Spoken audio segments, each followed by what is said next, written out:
Hello दोस्तों, कैसे हैं आप सब। उम्मीद करता हूं आप सब अच्छे होंगे। कहानी में आगे बढ़ने से पहले आप सभी से एक गुजारिश है। अगर आप हमारे चैनल पर नए हैं तो प्लीज़ हमारे चैनल को सब्सक्राइब कीजिए और हमें सपोर्ट कीजिए, जिससे हमारा हौसला बढ़े और हम आपके लिए प्यारी प्यारी कहानियां लेकर आते रहें। और अगर आपका कोई सुझाव है तो हमें कमेंट करके ज़रूर बताइए। तो चलिए चलते हैं कहानी की ओर। देखो अवनी, हमें कुछ नहीं सुनना। आज शाम को तुम्हें लड़का देखने चलना है बस। लेकिन पापा, हमने कहा ना चलना है तो बस चलना है। माँ, आप समझाओ ना पापा को, मुझे शादी नहीं करनी है। पापा क्यों नहीं समझ रहे। अवनी हरीश जी की बातों का विरोध करते हुए गायत्री जी से मिन्नत भरे लहजे में कहती है, बस बहुत हो गया तुम्हारा पागलपन। हम कब से कुछ बोल नहीं रहे हैं, तो इसका मतलब ये बिल्कुल भी नहीं है कि तुम हमारे लाड प्यार का नाजायज़ फ़ायदा उठाते हुए हमसे इस तरह की बदतमीज़ी करो। हमने एक बार कह दिया सो कह दिया। और हाँ, एक बात कान खोलकर सुन लो तुम, ये शादी तो किसी भी कीमत पर होकर ही रहेगी। अब ये तुम्हारे ऊपर है कि तुम लड़के को देख सुनकर करना चाहती हो या फिर बिना देखे सुने। अवनी को अपना आखिरी फैसला सुनाकर हरीश जी कमरे से बाहर निकल जाते हैं और अवनी ठगी सी उन्हें जाते हुए देखती रह जाती है। हरीश द्विवेदी शहर का एक जाना माना नाम, दो दो कार्टून की फैक्ट्री और तीन तीन मेडिकल स्टोर के मालिक हैं, जिन्हें शहर का बच्चा बच्चा उनके नाम से जानता है। चार लोगों के परिवार में अवनी उनकी बड़ी बेटी, जो अभी अभी अपनी पढ़ाई पूरी करके फारिग हुई है और फिलहाल घर पर ही है। अंकुर उनका छोटा बेटा, जो विदेश में रहकर पढ़ाई करता है और लंबी छुट्टियों पर घर आता रहता है। पत्नी गायत्री द्विवेदी एक हाउसवाइफ, स्वभाव से जितनी सीधी सादी उतनी ही सौम्य भी। अब आखिरी में आते हैं मिस्टर हरीश द्विवेदी पर, जो वैसे तो बहुत ही नरम दिल के इंसान हैं, लेकिन जब बात उनके उसूलों और उनकी इज्जत की आती है तो वो किसी की भी नहीं सुनते। अवनी को अपने पापा का फैसला बिल्कुल भी अच्छा नहीं लगा था। वो इस लड़के से तो क्या, अपनी माता पिता के पसंद के किसी भी लड़के से शादी नहीं करना चाहती थी। और वजह था उसका किसी और लड़के से अंदर ही अंदर प्रेम करना। अवनी के माता पिता को ये बात पता तो थी, लेकिन वो अवनी के सामने इस मामले में अनजान बने रहने में ही उसकी भलाई समझते थे। आखिरकार मिस्टर हरीश के फैसले के आगे अवनी की एक न चली और ना चाहते हुए भी उसे शाम को उस लड़के से मिलने के लिए जाना ही पड़ा, जिसे उसके पिता ने उसके लिए पसंद किया था। शाम के 6 बज रहे थे। स्थान 5 सितारा गंगोत्री होटल। लड़के की तरफ से लड़के के अलावा एक लेडीज और आई थी, जिसे वो लड़का ताई माँ कहकर पुकार रहा था। अवनी को यह देखकर बड़ा अजीब लगा कि लड़के के साथ उन ताई माँ के अलावा उसका और कोई सगा संबंधी नहीं आया था। बातों बातों में पता चला कि जब वो 4 साल का था तभी एक एक्सीडेंट में उसके माँ बाप गुजर गए थे और तब से उसे इन्हीं ताई माँ ने पाल पोस कर बड़ा किया था। वो उसके यहाँ एक आया के तौर पर नियुक्त हुई थी, लेकिन देखते देखते कब वो उसके लिए ताई माँ बनकर सगी माँ से भी बढ़कर हो गई, ये उसे खुद को भी पता नहीं चला। उस लड़के का उस औरत से खून का रिश्ता भले ही ना था, लेकिन उन दोनों के मन में एक दूसरे के लिए प्यार और सम्मान की कोई कमी नहीं थी। जब उसके माता पिता की मृत्यु हुई थी तो उनका कोई रिश्तेदार उसे अपनाने, उसे अपना नाम देने आगे नहीं आया। और तब ये ताई माँ ही थी जिन्होंने उसे सीने से लगाकर बड़े नाजों से पाल पोस कर बड़ा किया और माँ पिता की कमी कभी महसूस नहीं होने दी। उसके लिए उनकी ममता में कभी कोई खोट इसलिए भी नहीं आ पाया क्योंकि उनकी खुद की कोई औलाद नहीं थी। शादी के 6 महीने बाद ही पति की मृत्यु हो जाने के पश्चात लोगों द्वारा समझाने पर भी उन्होंने दूसरी शादी नहीं की और अपने पति के साथ गुजारे 6 महीने की खूबसूरत यादों के सहारे अपनी ज़िंदगी अकेले ही काट देने का कठिन निर्णय ले लिया। और अब तो बेटे के रूप में उन्हें जीने के लिए ममताओं का सहारा भी मिल गया था, जो उनके लिए भगवान के भेजे गए प्रसाद से कम नहीं था। अवनी जब से आई थी लड़के पर कोई खास ध्यान नहीं दिया था। इसकी वजह शायद उसका उस लड़के में शादी को लेकर कोई इंटरेस्ट ना होना था। गायत्री जी के कहने पर उसने एक उचाट सी नज़र लड़के पर डाली और फिर बिना कोई रेस्पॉन्स दिए जड़वत बनी वैसे ही बैठी रही, जैसे इतनी देर से बैठी हुई थी। गायत्री जी के जोर देने पर अवनी ने उस लड़के से बातचीत की भी औपचारिकता निभाई, लेकिन इस मामले में अपनी पसंद नापसंद को लेकर चुप ही रही। लड़के को अवनी पसंद थी, लेकिन अवनी को लड़का पसंद था कि नहीं, ये अभी क्षण से ही बना हुआ था। गायत्री जी को लड़का इतना पसंद आया कि उन्होंने अवनी के पिता से सलाह मशवरा करने के बाद अवनी की सहमति पाए बगैर ही लगे हाथ रोके की रस्म भी अदा कर दी, जिसमें उन्होंने शगुन के तौर पर लड़के के हाथ पर 2 ब्रांडेड सूट के कपड़े, एक सोने की चेन और 11,000 रुपये नकद रख दिए। लड़के की ओर से ऐसी कोई तैयारी नहीं थी, लेकिन रस्म तो उन्हें भी निभानी ही थी। और तब लड़के की ताई माँ ने अवनी के माता पिता से रोके की कोई तैयारी ना होने की माफ़ी मांगते हुए अपने हाथ से सोने का कंगन उतारकर बड़े प्यार से अवनी के हाथों में पहना दिया, जो अवनी को बिल्कुल भी अच्छा नहीं लगा। लेकिन गायत्री जी और हरीश जी का मुस्कुराता हुआ चेहरा देखकर उसे अपनी मनोदशा पर कंट्रोल करना पड़ा। इस रोके की रस्म से सभी बहुत खुश थे सिवाय अवनी के, लेकिन इस चीज़ से उसके माता पिता को कोई फर्क नहीं पड़ा था। वो तो ये देखकर खुश थे कि लड़का निहायत ही सभ्य, संस्कारी और सुशील था, जो हर लिहाज से उनकी अवनी के लिए अच्छा था। लौटते हुए रास्ते पर अवनी अपसेट थी। बावजूद इसके उसने रास्ते में किसी से कुछ नहीं बोला, लेकिन जैसे ही घर आई उसने खुद को कमरे में बंद कर लिया।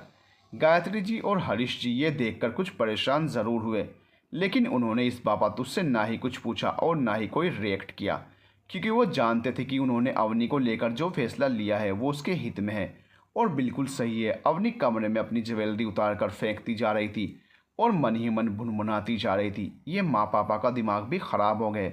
पता नहीं इन्हें ऐसा क्या अच्छा लगा उस महाशय में, जो मुझसे पूछने की भी जहमत नहीं उठाई और रोका ही कर दिया। ज़रा हिम्मत तो देखो उसकी, मुझे पसंद करने चला है, मुझे अवनी द्विवेदी को पसंद करने चला है। खुद की तो ना कोई शक्ल सूरत ना ही कोई क्लास, लेकिन जनाब को लड़की सुंदर और क्लासी चाहिए। और सब तो छोड़ो, कपड़े तक पहनने की तहजीब नहीं, कुछ भी पहना, मुंह उठाया और चले आए लड़की देखने। मुझे तो ये समझ नहीं आ रहा, हर वक्त हर चीज़ में क्लास की दुहाई देने वाले पापा जी की पसंद इतनी घटिया कब से हो गई। अव्वू दरवाज़ा खोलो बेटा, अव्वू। अव्वू। दरवाजे पर गायत्री जी खड़ी थी और अवनी से दरवाज़ा खोलने की रिक्वेस्ट कर रही थी, लेकिन इतनी आवाज़ लगाने पर भी गायत्री जी को अवनी की तरफ से कोई रेस्पॉन्स नहीं मिला। देखो बेटा, मैं जानती हूँ तुम इस रोके से खुश नहीं हो, पर यकीन मानो बेटा, हम लोग तुम्हारा भला ही चाहते हैं। दरवाज़ा खोल दे बेटा, मुझे तुझसे कुछ ज़रूरी बात करनी है। लेकिन मुझे आपसे कोई बात नहीं करनी माँ, प्लीज़ आप जाओ यहाँ से। चली जाऊँगी, पर एक बार मेरी बात तो सुन ले। कहिए क्या कहना है, अवनी ने झटके से दरवाज़ा खोलते हुए गायत्री जी से गुस्से में कहा। देखो बेटा, मैं जानती हूँ कि तुम हम लोगों से नाराज़ हो, लेकिन एक बार ठंडे दिमाग से सोच कर देखो, क्या हम तुम्हारा बुरा चाहेंगे? नहीं बेटा, हम सब तुम्हारा बुरा कभी भी नहीं चाहेंगे, बल्कि हम तो तुम्हें इतना प्यार करते हैं कि तुम्हारे लिए हर लिहाज से अच्छा ही करने की कोशिश करेंगे। अच्छा, यही अच्छा कर रहे हैं आप लोग, ये जानते हुए भी कि मैं शादी नहीं करना चाहती। ज़बरदस्ती मेरी शादी करा रहे हैं, और वो भी ऐसे लड़के से जिसका ना कोई ठौर ना ठिकाना, ना कोई आगे ना पीछे, ना तो कोई क्लास ना तहजीब। देखो बेटा, मैं मानती हूँ कि देव बहुत ही सिंपल सा दिखने वाला लड़का है, लेकिन उसके अंदर तमीज़ और तहजीब की कोई कमी नहीं है। वरना तुम ही सोचो, आजकल के लड़के जहाँ लड़की देखते ही बड़ों का लिहाज त्याग कर लड़की से बात करने को आतुर हो जाते हैं, वहीं उसने ऐसी कोई निर्लज्जता नहीं दिखाई। और तो और उसने तुमसे तभी बात की जब हमने उसे तुमसे बात करने के लिए फोर्स किया। तुमने एक बात शायद नोटिस नहीं की, वो चाहता तो तुमसे अकेले में बात करने की इच्छा जता सकता था, लेकिन उसने हम सब बड़ों के सामने ही तुमसे बात करना मंजूर किया। मैं तो यही देखकर खुश हो गई कि तुमसे बात करते समय उसने तुम्हारी ओर एक बार भी अपनी नज़रें नहीं उठाई। इससे पता चलता है कि उसके अंदर संस्कार कूट कूट कर भरा हुआ है। एक लड़की की इज्जत करने के साथ ही बड़ों का कितना लिहाज है उसके अंदर। और उसकी आवाज़ की तो तारीफ़ ही क्या करूं, कितनी मिठास, कितनी मधुरता थी उसकी आवाज़ में। और सबसे बड़ी बात, बड़ों के लिए कितनी इज्जत है उसके दिल में। ताई माँ से खून का रिश्ता ना होते हुए भी उन्हें अपनी माँ का दर्जा देता है, कितना सम्मान करता है उनका। वरना आजकल तो लड़के बड़े हुए नहीं कि अपने सगे माँ बाप से भी बात करने की तहजीब भूल जाते हैं। गायत्री जी की बातों का अवनी पर कोई खास असर नहीं हुआ। वो सब मैं नहीं जानती माँ, बस मैं इतना जानती हूँ कि मुझे वो लड़का रत्ती भर भी पसंद नहीं आया। और फिर आप ये सब इतने दावे से कैसे कह सकती हैं? ये सब उसका दिखावा भी तो हो सकता है। आखिर हम उसे जानते ही कितना है। घंटे 2 घंटे की मुलाकात में आप किसी अजनबी को लेकर अपनी राय कैसे बना सकती हैं माँ? तुम्हारा कहना बिल्कुल सही है, लेकिन एक सच ये भी है कि तुम्हारे पापा ने और मैंने ये बाल धूप में सफ़ेद नहीं किए हैं। अब इतने भी नासमझ नहीं हैं हम कि उम्र के इस पड़ाव पर आकर दिखावा और असलियत में परख ना कर सकें। माँ, आप समझ क्यों नहीं रही हैं? क्यों मुझे ज़बरदस्ती ऐसे लड़के से शादी करने को मजबूर कर रही हैं, जिसे मैं ठीक से जानती भी नहीं? इसमें कौन सी बड़ी बात है? नहीं जानती तो जान जाओगी। अब देखो ना, तुम्हारे पापा ने और मैंने तो शादी से पहले एक दूसरे को देखा तक नहीं था, तो क्या हम में प्यार नहीं? क्या एक दूसरे को समझते नहीं? 25 साल हो गए हैं हमारी शादी को, आज तक हमारे बीच किसी भी चीज़ को लेकर तू मैं नहीं हुई। क्यों? क्योंकि इसकी नौबत ही नहीं आई कभी। इतना समझते हैं हम एक दूसरे को, फिर ज़रूरी तो नहीं कि शादी से पहले जिसे हम अच्छे से जानते हों या पहचानते हों उसके साथ ही पूरी ज़िंदगी अच्छे से काटी जा सकती है। देखो वो ये बात समझने के लिए अभी तुम बहुत छोटी हो, पर यकीन मानो मैं और तुम्हारे पापा तुम्हारी भलाई ही चाहते हैं। अब कैसे समझाऊं मैं तुम्हें। अच्छा, क्या तुम्हें पाथवी याद है? अरे वही तुम्हारे देहरादून वाले मामा जी की लड़की जिसने मामा जी के खिलाफ जाकर अपनी पसंद के लड़के से शादी की थी। हाँ याद है तो। फिर तुम्हें ये भी पता होगा कि उस मनचाही शादी का अंजाम क्या था। उसने मामा जी के ऊपर जाकर अपने पसंद के लड़के से शादी करने को तुम्हारे मामा जी को मजबूर तो कर दिया था, और मामा जी ने भी बेटी की खुशी के लिए अपनी पसंद को दरकिनार कर उसकी पसंद से उसकी शादी करवाने में ही अपनी भलाई समझी थी। लेकिन उस शादी को हुए 1 साल भी नहीं गुजरा होगा कि उन दोनों के बीच तलाक लेने की नौबत आ गई। वो तो भला हो शेखर का, जिसने मामा जी की अच्छाई की वजह से पाथवी की सारी सच्चाई जानकर भी उसे अपनी शादीशुदा जिंदगी को दूसरी बार जीने का मौका दिया। और सिर्फ मौका ही नहीं दिया, उसे अपना नाम देने के साथ ही समाज में इज्जत और दिल में जगह भी दी। आज देखो, जिसने उस लड़के के चक्कर में मामा जी की पसंद शेखर को नापसंद कर दिया था, आज वही पाथवी शेखर के गुणों का बखान करते नहीं थकती। कितनी अच्छी बॉन्डिंग है दोनों में, और प्यार तो इतना गहरा कि दोनों एक दूसरे के बगैर एक पल भी नहीं रह सकते। हाँ वो सब तो मैं जानती हूँ, लेकिन आप ये सब मुझे क्यों बता रही हो? मैं तुमसे ये सब इसलिए बता रही हूँ ताकि तुम सही फैसला ले सको।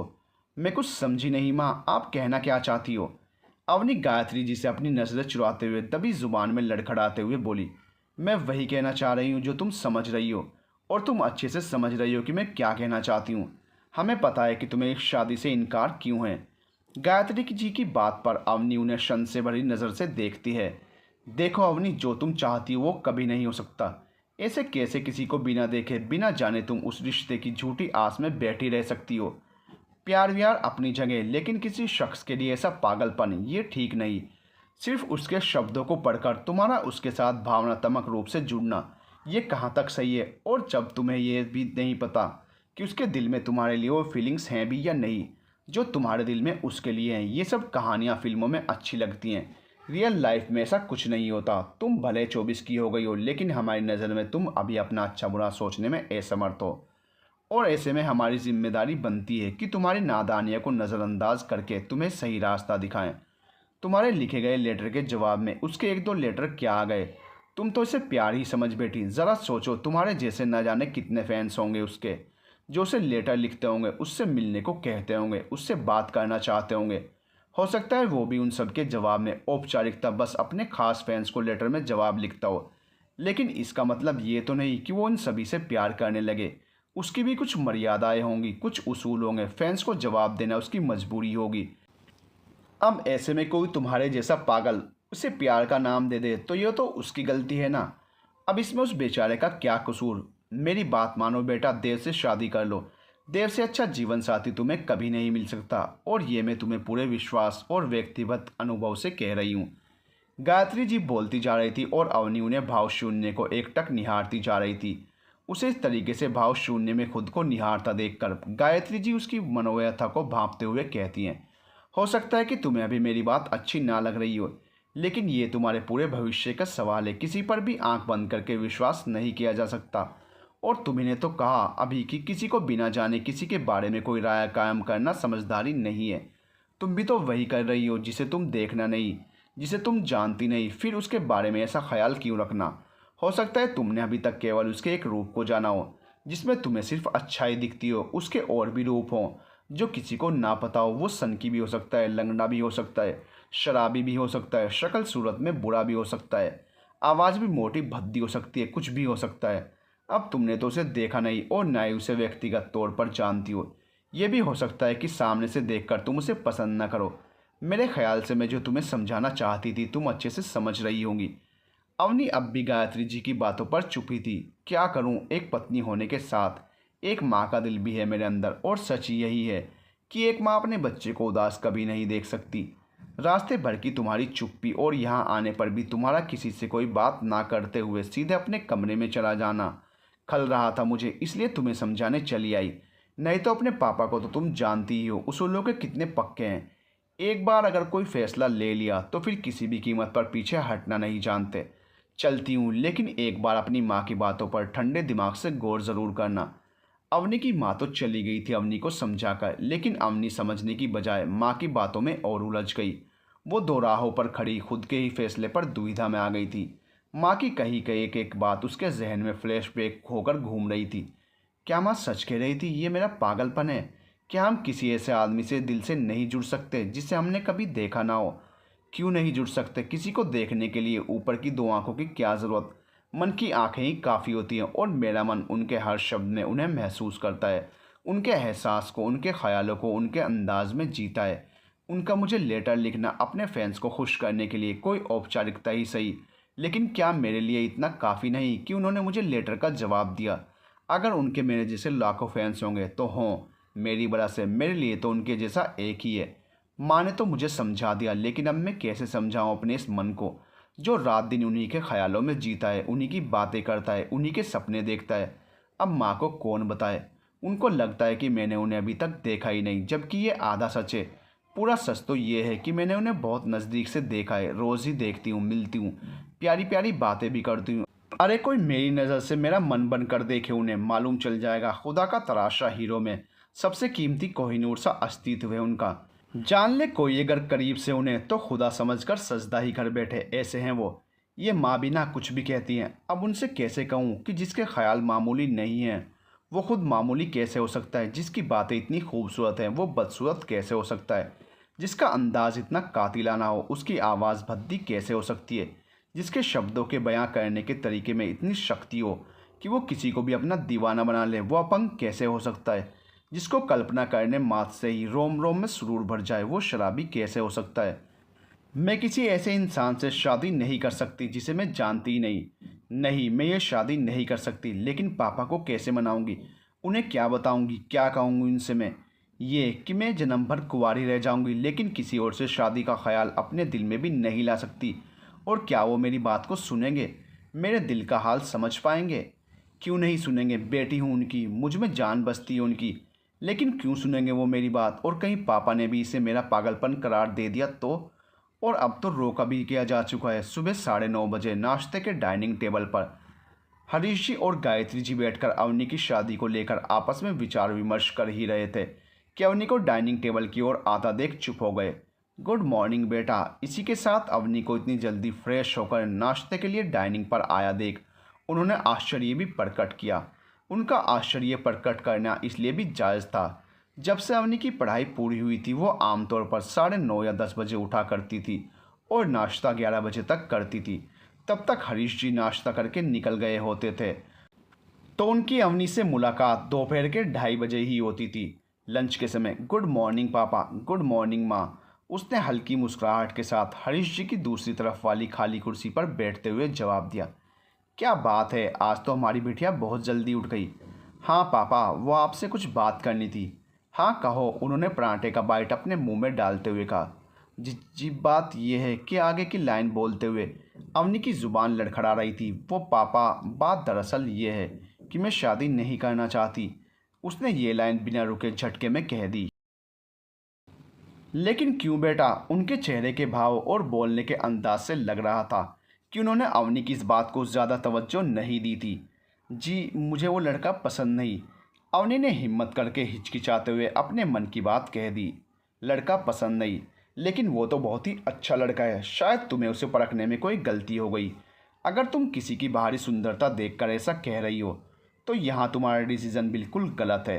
उन्होंने ये बात बिल्कुल सपाट लहजे में कही। जी, बात वो नहीं है। देखो बेटा, बात कोई भी हो, लेकिन अब मैं पीछे नहीं हट सकता। उन्होंने अवनी की बात बीच में ही काटते हुए अपनी बात रखी। फैसला मेरा जो पहले था वही अब भी है, और अब तो मैंने उसकी ताई माँ को ज़ुबान भी दे दी है, तो मुकरने का तो कोई सवाल ही नहीं उठता। और हाँ, ये फ़ैसला हमने बहुत सोच समझ कर लिया है, इसीलिए अच्छा होगा कि बिना किसी सवाल जवाब और बिना किसी संशय के तुम भी समझ जाओ। जी पापा, मगर मैं ये कहना चाहती थी कि मैं। आगे बोलते हुए इसकी ज़ुबान लड़खड़ा रही थी। अगर तुम इस टॉपिक पर कुछ और कहना चाहती हो तो आगे में कुछ सुनने वाला नहीं, क्योंकि मेरा फैसला अटल है जो किसी भी कीमत पर बदल नहीं सकता। गुड बाय, लंच पर मिलते हैं। इतना कहकर हरीश जी नाश्ते के टेबल से उठ चुके थे हरीश जी जा चुके थे और अवनी उनके सामने अपनी बात खुलकर ना रख पाने की वजह से खुद पर ही खींच रही थी। पापा के सामने आते ही मैं इतनी नर्वस क्यों हो गई, जबकि मुझे भी पता है कि इस घर में सबसे ज़्यादा प्यार मुझे पापा से ही मिलता है। फिर उनसे अपने दिल की बात कहने में मेरी जुबान लड़खड़ा क्यों रही थी। गायत्री देवी उसके मन की व्यथा समझ रही थी और ये भी जानती थी कि अवनी पापा के सामने चाहकर भी खुलकर क्यों नहीं बोल पाई। उन्होंने अपने बच्चे को संस्कार ही ऐसे दिए थे कि अवनी का अपने पापा के सामने इस बारे में खुलकर कुछ ना कह पाना जायज़ था। उन्होंने अवनी की प्लेट में नाश्ता रखते हुए कहा, कोई फ़ायदा नहीं अव्वू, तुम जानती हो अपने पापा को, और सिर्फ जानती ही नहीं बल्कि बेहतर तरीके से जानती हो। मैंने तो तुम्हें पहले ही कहा था कि दुनिया इधर की उधर हो जाए, लेकिन तुम्हारे पापा ने अगर एक बार किसी बात पर मोहर लगा दी तो फिर वो किसी भी हाल में पीछे नहीं हटेंगे। तुम ये सब जानकर भी अनजान क्यों बन रही हो? मेरी मानो ये बचकानी हरकत छोड़ो और देव से शादी कर लो। यकीन मानो देव से शादी करके भविष्य में तुम्हें ज़रा भी पछतावा नहीं होगा। भूल जाओ सब बीता हुआ पुराना किस्सा और अपनी आने वाली ज़िंदगी पर फोकस करो। यकीनन सब अच्छा होगा। अब इतना भरोसा तो कर ही सकती हो तुम अपने माँ पापा पर। उन्होंने बिना किसी मानसिक दबाव के अवनी की आंखों में आंखें डालकर रहस्यमयी तरीके से मुस्कुराते हुए कहा। गायत्री जी बोलती रही और वो अनमने ढंग से नाश्ता करते हुए उनकी बात सुनती रही बिना किसी प्रत्युत्तर के। वो समझ चुकी थी कि इनके सामने कुछ भी कहना या सुनना बेकार है। ये करेंगे वही जो ये करना चाहते हैं। 1 घंटे बाद वो अपने कमरे में थी। उसके हाथ में एक किताब थी और वो बड़ी तन्मयता से उस किताब को पढ़ रही थी। बचपन से ही अवनी को किताबें पढ़ना बहुत पसंद था। वो जब भी उदास होती या उसका मन अच्छा नहीं होता वो अपनी पसंद की किताब लेकर पढ़ने बैठ जाती। इससे उसका माइंड फ्रेश हो जाता था और उसकी उदासी कब छूमंतर हो जाती उसे पता भी नहीं चलता। शौक उसका वही रह गया, बस उम्र के साथ साथ किताबें बदलती गई। समय उसके हाथ में जो किताब थी उसका नाम था गुड लक बाय चांस। बिस्तर पर पेट के बल लेटे लेटे ही वो उस अधूरी किताब को पूरी करने में लगी थी। 10 पेज की बची वो कहानी उसे क्लाइमैक्स के उत्सुकता की ओर धकेल रही थी, जो उसने कुछ ही मिनटों में कंप्लीट कर ली। और अब वो उस कहानी के मुख्य पात्र के किरदार में खुद को महसूस करने की कोशिश कर रही थी। वाह क्या कहानी लिखे, सुपर्ब डुपर्ब, शानदार क्लाइमैक्स भी क्या ज़ोरदार था। किस्मत हो तो जूही जैसी। जूही इस कहानी की मुख्य पात्र जो उसने अभी अभी ख़त्म की थी। उसे जिससे मोहब्बत थी वो उसकी ज़िंदगी नहीं था और वो उसकी ज़िंदगी में आई। उसकी बेशुमार मोहब्बत में वो पहले से शामिल थी।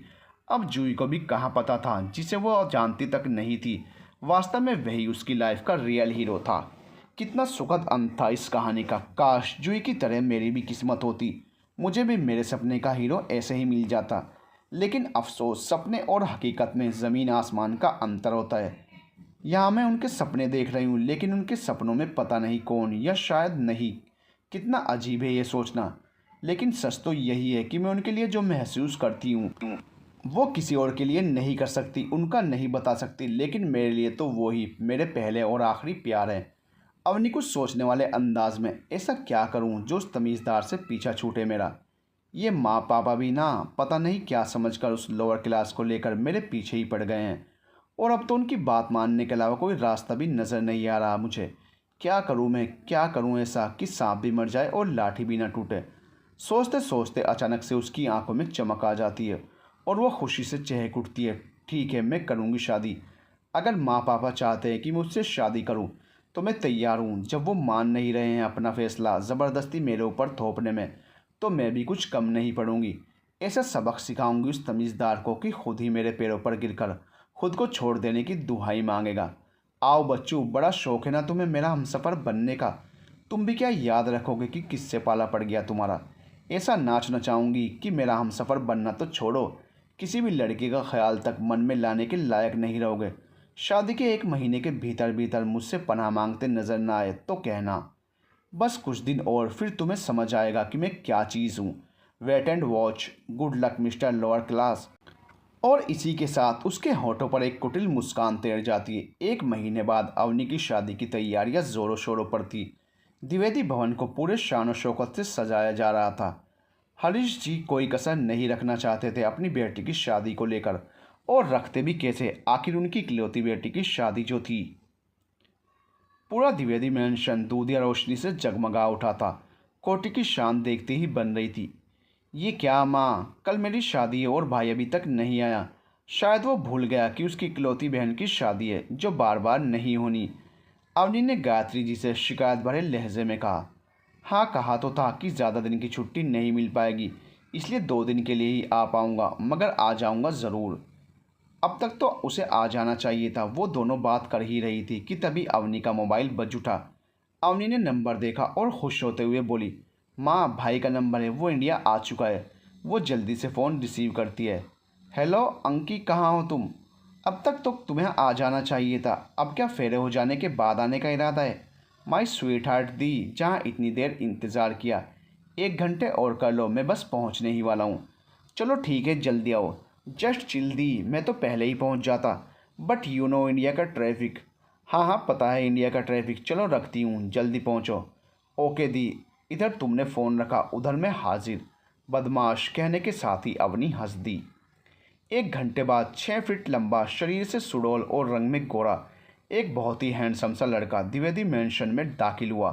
हाय मॉम, हेलो डैड, कैसे हो आप? अरे बेटा, आ गए तुम? गायत्री जी ने उसे बड़े हर्ष से गले लगाते हुए कहा। उसे देखकर खुश तो द्विवेदी जी भी बहुत हुए, लेकिन उन्हें उसका यह अंदाज पसंद नहीं आया था। वो जैसे ही हरीश जी से गले लगने गया, हरीश जी ने उसे गले तो लगाया, लेकिन टोकते हुए, लगता है विदेश में रहकर तुम अपने संस्कार भूल गए हो बेटा। तुम्हें तो ये भी याद नहीं रहा कितने दिनों बाद मिलने पर अपने माता पिता के पैर छूते हैं, ना कि दोस्तों की तरह हाय हेलो करते हैं।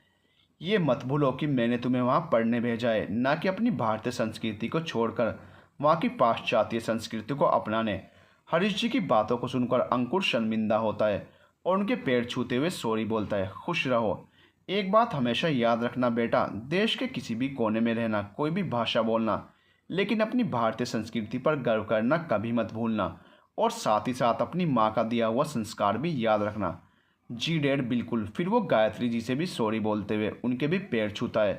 अरे खुश रहो बेटा, आप बिना आते ही मेरे बेटे को डांट दिया। गायत्री जी को हरीश जी का इस तरह से अंकुर को टोकना ज़रा भी नहीं भाया था।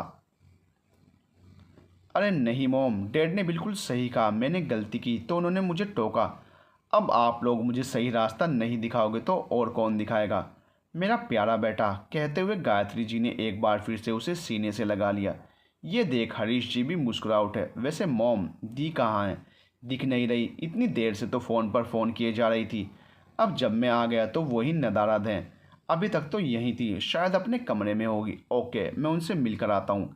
अवनी अपने कमरे में शादी से संबंधित तैयारियों में लगी हुई थी। दरवाज़ा खुला था और दरवाजे की तरफ पीठ करके बैठी थी। अंकुर जब देखता है कि अवनी का मुंह दूसरी तरफ होने से वो उसे नहीं देख पा रही, तो उसे एक शरारत सूझती है। वो दबे पांव अवनी के एकदम पीछे खड़े होकर अपना चेहरा उसके कानों के पास ले जाकर जोर से बोलता है, बूम।